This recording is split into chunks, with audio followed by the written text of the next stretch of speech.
오늘은 성령 세례,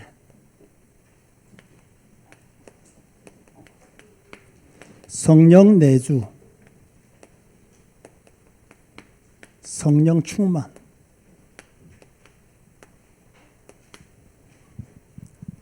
아주 중요한 말씀입니다. 이걸 잘 이해하고 있지 못하면 자신의 정체성을 잘 모르는, 성도가 가진 신분을 잘 모르는 실수를 범하게 됩니다.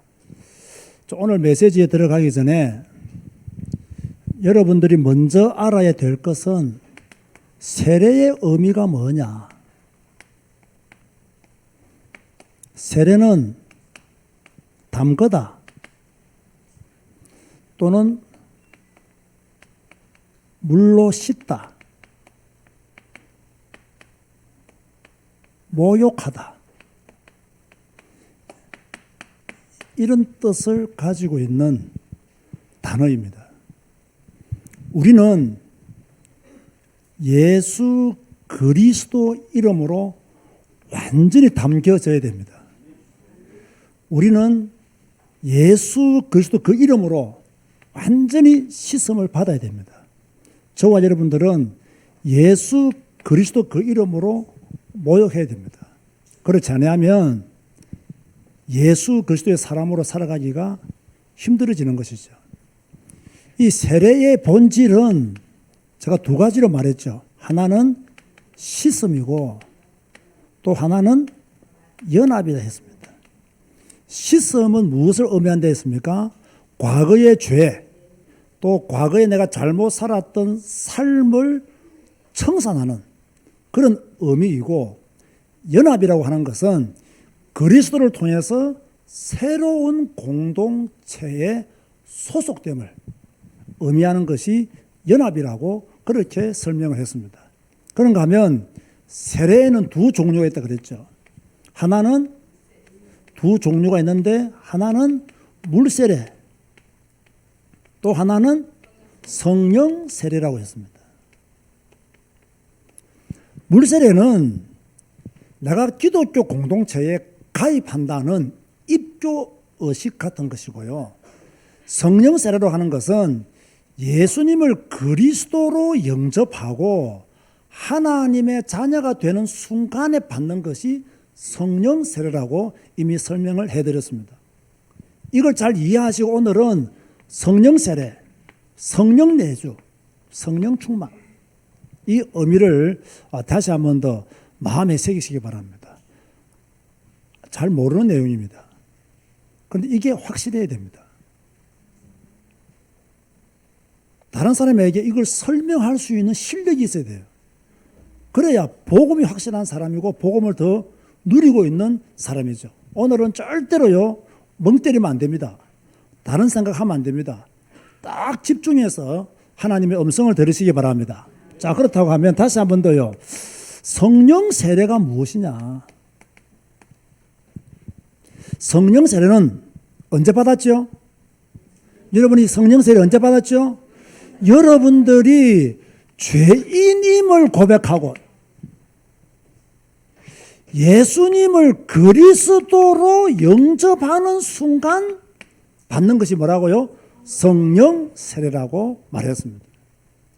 그래서요, 영접이라고 하는 것은 내가 죄인임을 회개하는 고백이고요. 그죠? 이 영접을 통하여 우리는 거듭남, 이걸 다른 말로 하면 중생이라고 그러죠. 중생의 경험을, 거듭남의 비밀을 우리가 누리게 되는 거예요. 그러면 이런 일을 행하시는 분은 누구시냐? 이런 일을 행하시는 분은 바로 성령님께서 이런 일을 지금도 행하고 계시는 거죠. 그래서 성령님이 지금 이런 일을 행하고 계시기 때문에 내가 죄인임을 고백하고 예수님을 그리스도로 영접하는 순간 성령 세례를 받았다는 거예요. 그런데 이 성령 세례는 단회적인 사건입니다. 단회적인 사건이란 말은 무슨 말입니까? 한 번으로 끝난다. 한 번의 역사를 통해서 우리는 하나님께 뭡니까? 인치심을 받았다 라고 하는 거예요. 자, 지금부터 여러분 성경을 좀 찾아보겠습니다. 빨리 찾으시기 바랍니다. 고린도후서 1장 22절.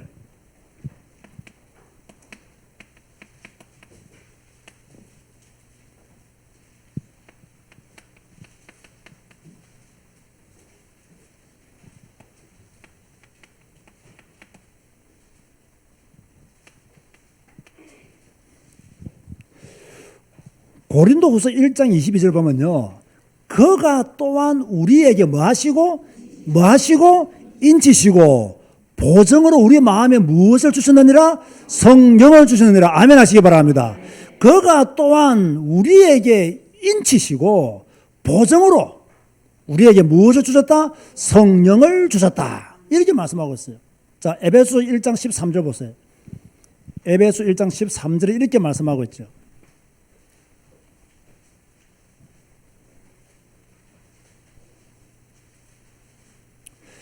그 안에서 너희도 진리의 말씀, 곧 너희의 구원의 복음을 어떻게 했죠?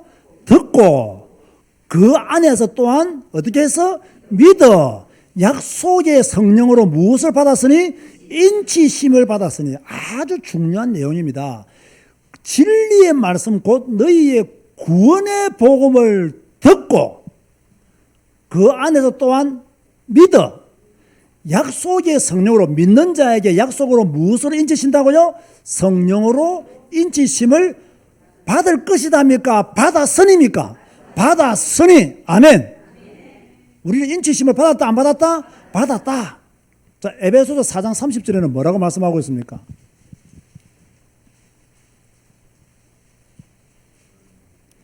하나님의 성령을 뭐 하게 하지 마라? 근심하게 하지 마라. 왜? 하나님의 성령이 내 안에 계십니까? 안 계십니까? 계시죠. 그래서 근심하게 하면 됩니까? 안 됩니까? 안 되는 거예요. 그래서 그 안에서 너희가 구원의 날까지 무엇을 받았느니라? 인치심을 받았느니라. 그래서요, 성령 세례라고 딱 말할 때는 제일 중요한 게 뭐냐? 인치심이다 라는 것을 성경을 통해서 우리에게 말씀해 주고 계시는 거예요.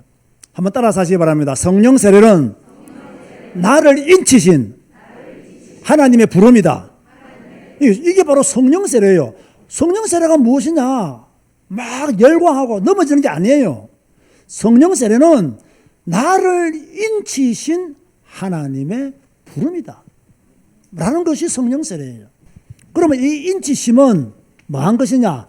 영원한 것이다. 아멘 하시기 바랍니다. 크게 아멘 하시기 바랍니다. 아, 너무나 감사하잖아요. 이 인치심은 어떤 것이냐? 영원한 것이다.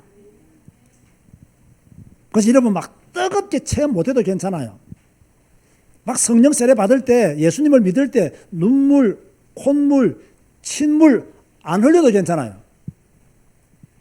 예수님을 영접했다면 하나님께서 여러분을 인치신 거예요. 자, 이런 경우 있습니다. 예수님을 그리스도로 고백했어요. 고백했는데 이 뜨거운 체험이 없었어. 그런데 나중에요, 이렇게 뜨겁게 체험하는 경우들이 있어요. 그러면 보세요. 그럼 구원의 확신은 나중에 뜨겁게 체험할 때 가진 것입니까? 아니면 영접할 때 뜨겁게 체험하지는 못했지만 그때 가진 것입니까? 영접할 때 가진 거예요. 그러면 체험은 언제 했느냐? 나중에 하는 거예요. 자, 저를 예를 들어서 말씀해 볼게요. 저는 모태신앙입니다. 어릴 때부터 교회를 다녔어요. 어릴 때부터 성경을 배웠습니다. 그런데 제가 신학대학원을 졸업하면서 내가 정말 구원받았을까라는 고민을 하기 시작했단 말이에요. 저는 어릴 때부터 교회를 다녔어요. 그러니까 예수님을 안 믿었냐? 믿었어요. 영접 안 했냐? 영접했어요. 하나님의 자녀가 안 되었느냐? 하나님의 자녀가 되었어요. 그런데 어느 날 내가 정말 구원받았을까? 내가 지금 죽으면 천국 갈 수 있을까? 이런 불안한 마음이 들어왔단 말이에요. 그래서 금식하면서 기도하는 가운데 골로새서 1장 13절과 14절을 통해서 구원의 뜨거운 감동을 입게 되었단 말이에요. 그럼 다시 말합니다. 이것은 예수님을 영접하고 하나님의 자녀가 된 내가 나중에 하나님의 시간표에 의해서 뜨겁게 예수님을 체험한 것이지 이때 내가 구원받은 것이 아니라는 거예요. 이해가 되나요? 그것은 하나님의 시간표에 의해서 내가 그때 뜨겁게 예수님을 다시 만나고 체험하고 누린 것이지 내가 그때 뜨겁게 다시 말해 나는 신학대학원 졸업할 때 구원받은 게 아니고 이미 나는 신학대학원 들어가기 전에 구원받았고 하나님의 자녀가 되었지만 하나님의 시간표를 따라서 이제 대학원 졸업하면 막바로 목회하잖아요. 그래서 하나님이 뜨겁게 그 믿음의 확신을 주어서 나로 하여금 목회하도록 만들어서 마산으로 개척을 하러 간 거예요. 이건 하나님의 시간표에 의해서 주어지는 것이지 뭐 성령 체험이라고 해서 막 넘어지고 자빠지고 막 방언하고 이렇게 해야만 성령을 체험했다고 말하는 것은 신비주의자들의 주장입니다. 우리는 그런 주장에 속을 필요가 없다 이 말이에요. 그런가 하면 반드시 성령 세례를 받은 사람, 다시 말해서 예수님을 그리스도로 인정하고 믿고 구원받은 사람은 무엇을 받아야 된다? 물 세례도 받아야 된다 라는 것을 알아야 돼요. 왜? 예수님께서도 물 세례를 받으셨다 이 말이에요. 우리에게 모범을 보여주신 분이 예수님이기 때문에 우리도 반드시 예수님을 따라서 물 세례를 받아야 된다. 그래서 여러분들이 우리 교회에서 세례를 받는 것은 나는 이제 예수 그리스도로 믿고 하나님의 자녀가 되었습니다. 이제 나는 오늘 물 세례를 받음으로 대한예수교 장로회 제자교회 교인이 되기를 원합니다. 그게 바로 세례예요. 그래서 여러분 세례가 아니면요 교회 법적으로는 교인이 아니에요. 예수님이 그런 물 세례도 받으셨다는 거예요. 그게 바로 성령 세례다. 이해가 되셨죠? 자, 두 번째로 그러면 성령 내주는 뭘까요? 뭐 간단한 말로요. 내주 이 말은 내 안에 계신다 이거 아닙니까? 그렇죠? 항상 계속 죽을 때까지 뭐가 내 안에 계신다? 성령이 내 안에 임재해 계신다. 이게 바로요 성령 내주예요. 그럼 여러분의 정체성은 뭐예요? 하나님의 성령이 내 안에 계신다. 내가 조금 영적으로 힘들어도 하나님의 성령이 내 안에 계신다. 내가 가끔씩 불신앙을 해도 하나님의 성령은 내 안에 계신다. 내 믿음이 때로는 뜨겁지 아니하다 할지라도 하나님의 성령은 내 안에 계신다. 이것이 여러분의 정체성이 되어야 돼요. 그래서요 성령 세례가 없는 성령 내주는 있을 수 있다 없다? 없다. 성령 세례를 받지 아니하면 다시 말해 예수님을 구주로 구원자로 그리스도로 영접하지 아니하면 하나님의 성령이 그 안에 내주하지 않는다는 거예요. 내가 예수님을 그리스도로 나의 구원자로 나의 모든 죄를 사하신 분으로 하나님 만나는 유일한 길로 사단의 권세를 꺾으신 참 왕으로 내가 완전히 믿고 그분 안에서 내가 성령의 뭡니까? 세례를 받은 후에 일어나는 사건이 뭐냐? 성령 내주다. 그러면 하나님의 성령이 왜 내 안에 내주하시느냐? 나로 하여금 성화의 삶, 다시 말해서 거룩한 믿음의 삶을 살도록 인도하기 위해서죠. 왜 하나님의 성령이 내 안에 내주하시느냐? 이제 너는 성령 세례를 받아서 하나님의 자녀가 되었으니 하나님의 자녀의 합당한 믿음의 삶을 살아라. 그걸 이끌어 주시는 분이 누구냐? 내 안에 계시는 성령님께서 이끄신다는 거예요. 어디 갈 때까지? 천국 갈 때까지. 할렐루야. 천국 갈 때까지. 왜? 아까 말했잖아요. 성령 세례는 영원한 것이다. 내가 죽을 때까지 항상 계속 하나님의 성령은 나를 천국에 들어갈 때까지 인도하시고 보호하시고 이끄신다. 성령께서 나를 인도하시고 보호하시는 거예요. 이게 바로 성령 내주예요. 바울은 이런 말을 했습니다. 하나님의 성령이 내주하는 성도들에게 너희는 하나님의 성전이다. 우리가 잘 아는 고린도전서 3장 16절이잖아요. 너희가 하나님의 성전인 것과 하나님의 성령이 어디 안에? 어디 안에? 너희 안에 계시는 것을 알지 못하느냐? 이걸 성도들이 잊어버리는 거예요. 너희가 성령 세례 받은 것을 알지 못하느냐? 너희가 성령 세례 받은 것을 잊어버리느냐? 너희 안에 하나님의 성령이 계신 것을 잊어버리느냐? 잊어버리지 마라. 하나님의 성령이 너희 안에 계신다. 너희들은 하나님의 성전이다. 하나님이 우리에게 그렇게 말씀하고 있는 거예요.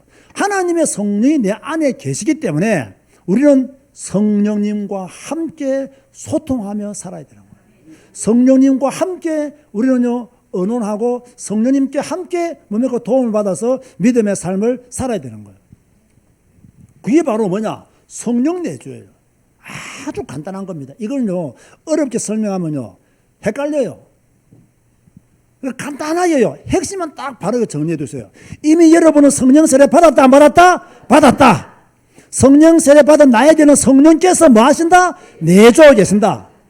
왜 내주하고 계십니까? 나를 성화의 길로 인도하시고 거룩한 삶을 살게 하려고 나를 천국까지 인도하시고 보호하시기 위해서 하나님의 성령이 내 안에 계신다.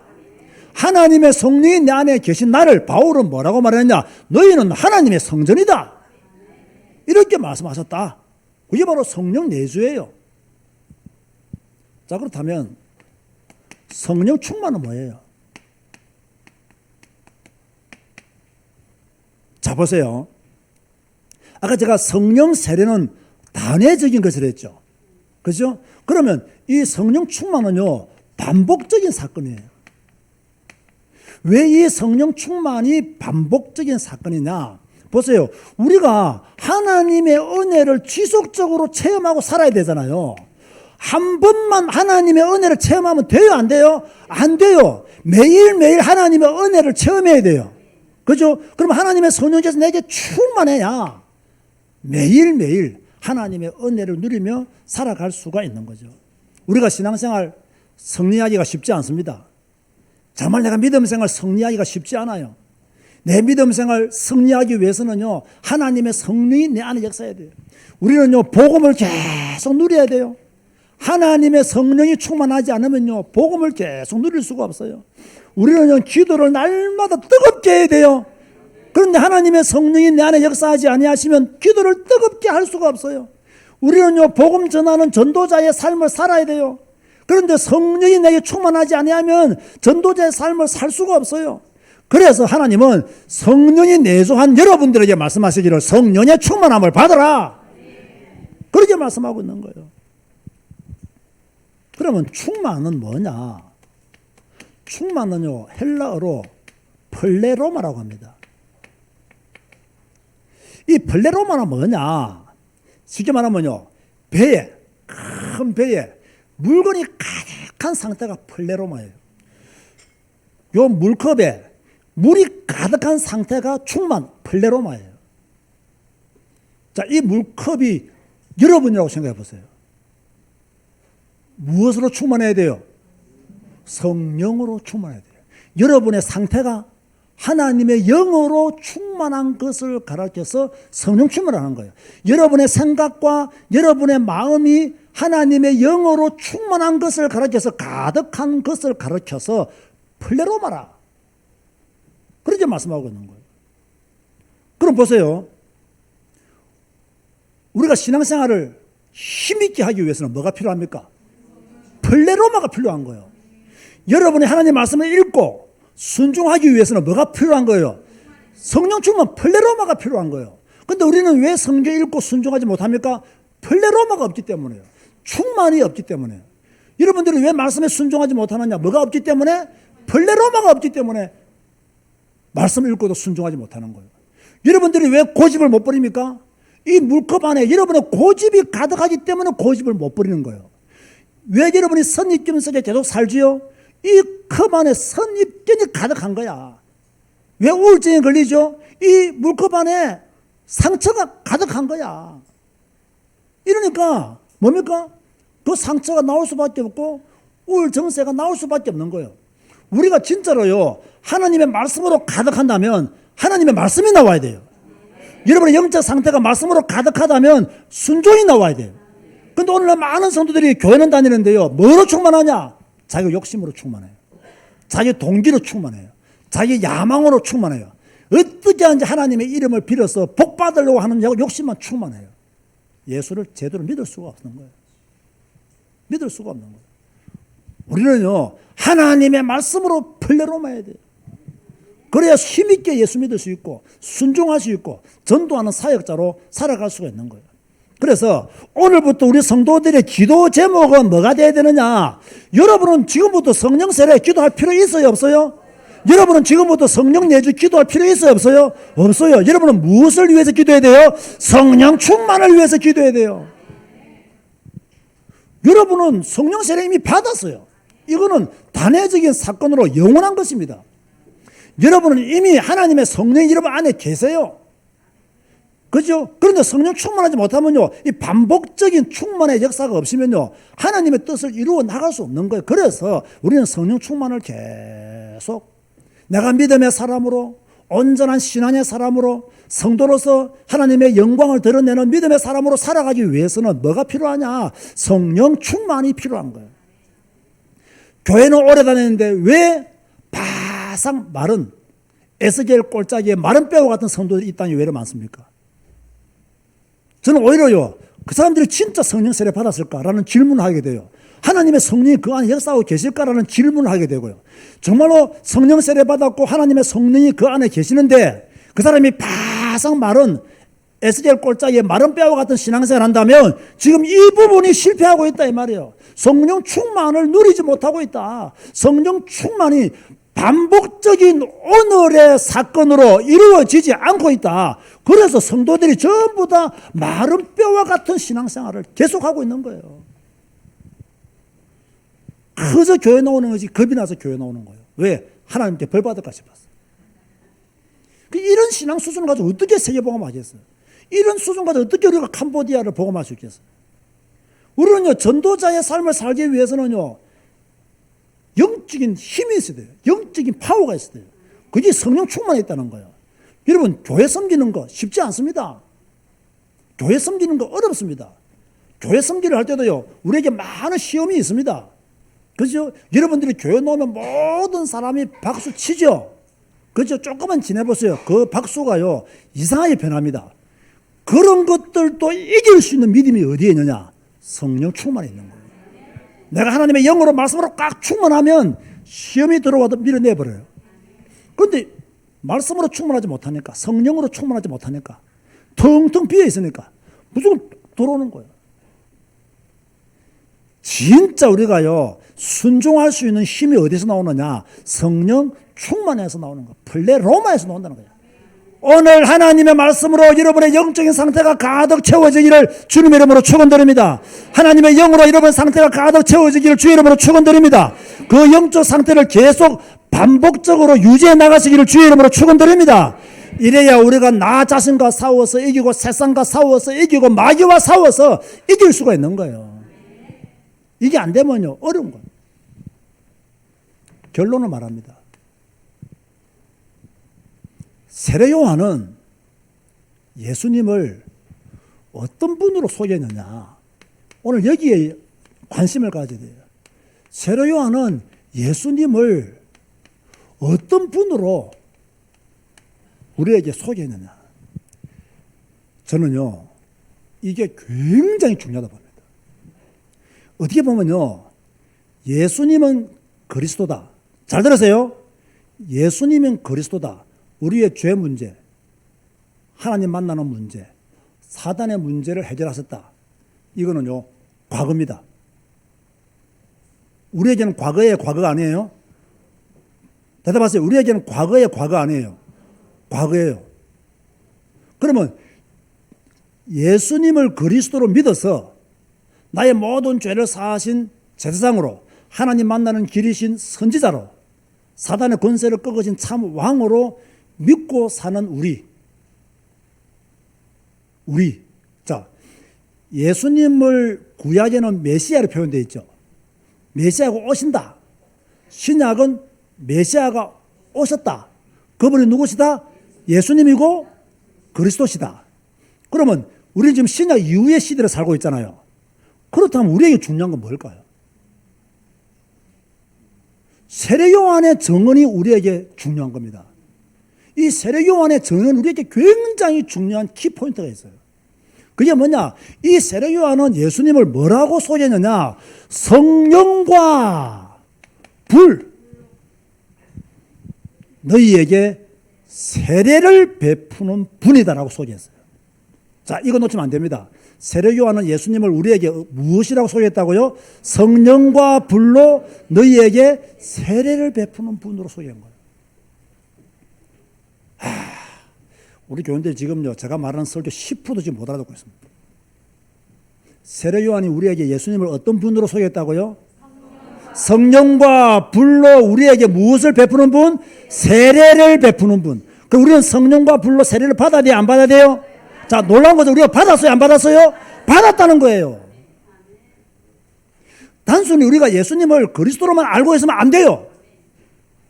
그리스도로만 알고 있으면 이거는 반쪽 복음이에요.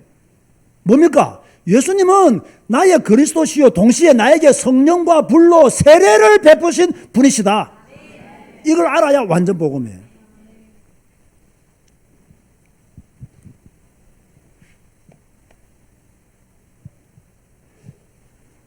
이게 오순절 마가 다락방에서, 그죠?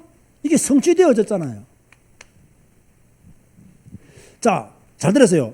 마가 다락방에 모인 성도들은 이미 예수님을 믿는 자들이었습니까? 믿지 않는 자들이었습니까? 믿는 자들이었습니다. 그런데 예수님이 살아계실 때 예수님이 그리스도라는 것을 확신했을까요? 못했을까요? 못했습니다. 그럼 언제 확신하게 됐을까요? 성령이 임하고 난 뒤에 확신했다는 거예요. 아주 이게 중요한 메시지예요. 제가 아까 말했죠. 제가 모태신앙으로 어릴 때부터 교회를 다녔습니다. 구원은 받았지만 언제 내가 예수님을 뜨겁게 체험했다고요? 신학대학원 졸업할 때 내가 뜨겁게 예수님을 체험한 거예요. 제자들이 예수님이 살아계실 때는 베드로가 주는 그리스도시요 살아계신 하나님의 아들이심을 고백했어요. 여기까지는 고백했어요. 뭘 몰랐습니까? 성령과 불로 세례를 베푸시는 분이심을 베드로가 몰랐던 거예요. 그래서 베드로가 십자가 사건 앞에서 실패하게 된 거예요. 베드로가 그걸 알았어야 돼요. 베드로가 고백한 고백이 너무나 중요한 고백이지만 베드로는 무엇을 몰랐느냐? 세례 요한이 예수님에 대해서 증언했던 그 메시지를 몰랐던 거예요. 성령과 불로 우리에게 세례를 베푸시는 분이다. 그런데 다행스럽게도 오순절 마가다락방에 성령이 불같이 임했다. 이 세례 요한의 메시지가 그대로 성취되는 거예요. 그대로 성취되어진 거예요. 이 성령과 불을 받았던 제자들이 그때서야 비로소 나가서 예수가 그리스도였다고 증거하니까 안전병이가 일어나고, 그죠? 이방 선교의 문이 열리고 하나님의 나라가 임했던 거예요. 그렇다면 자, 이미 저와 여러분들은 2번까지 체험했어요? 안 했어요? 했다 이거예요. 우리는 2번까지는 끝났어요. 그러면 지금부터 3번이 문제예요. 그게 뭐냐? 여러분들은 성령으로 세례를 받았기 때문에 앞으로 성령으로 행하고, 자, 이걸 위해서 뭐가 필요하다고요? 반복적인 성령 충만의 역사가 필요하다. 우리는 성령의 뭘 받아야 된다? 지배를 받고, 그죠? 여러분, 이게 바로 예수님이 오신 목적이고 이게 바로 성령님께서 지금 역사하고 있는 이유예요. 성령님이 왜 지금 우리에게 역사하고 계시느냐? 간단합니다. 성령으로 행하고 너희들이 성령의 지배를 받고 그리스도의 전인되라고 지금도 성령으로 역사하고 계시는 거예요. 자, 세례 요한의 증언에 따르면 정리합니다. 예수님은 누구로 소개했다고요? 성령과 불로 세례를 베푸시는 분으로 소개했어요. 성령 세례는 우리를 새로운 피조물로 만드는 하나님의 방법이에요. 불은 과거의 죄를, 잘못된 삶을 태우는 하나님의 방법이에요. 예수님이 오신 이유는 우리에게 성령 세례로 인치시기 위해서 오셨고 우리의 죄를 태워서 새롭게 하기 위해서 오셨어요. 아멘 하시기 바랍니다. 그렇다면 이제부터 우리는 성령 충만을 받아서 그리스도의 전인으로 살아가야 됩니다. 이런 삶을 살아야 될 책임과 사명이 누구한테 있느냐? 이제부터는 여러분 자신에게 있는 것입니다. 오늘 성령 세례, 성령 내주, 성령 충만. 유튜브에 올라가면, 저 상담실에 올라가면 이번 주 안에 계속 들으시기 바랍니다. 2번, 3번, 10번 들으시기 바랍니다. 흔들리지 않는 그리스도인으로 딱 세워질 정도로, 완전 믿음의 사람으로, 완전 하나님의 사람으로 세워질 정도로, 이 메시지가 완전 나의 것으로 이해되어지고 내 것이 되어서 자리 잡을 정도로 메시지를 들으시기 바라고, 한 주간 승리하시기를 주의 이름으로 축원드립니다. 기도하시겠습니다. 주님 감사합니다. 오늘 성령 내주, 성령 세례, 성령 내주, 성령 충만에 대한 메시지를 들었습니다. 이 의미를 잘 새기게 해주시고, 이미 우리는 성령 세례를 받은 자요, 하나님의 성령이 내 안에 내주하는 자요, 이제 반복적인 성령 충만을 통하여 하나님의 말씀을 행하고 복음을 전하는 자로 살아가야 되겠사오니 주의 성령께서 함께 하시고 주의 은혜로 역사하여 주옵소서. 예수님의 이름으로 기도드리옵나이다. 아멘.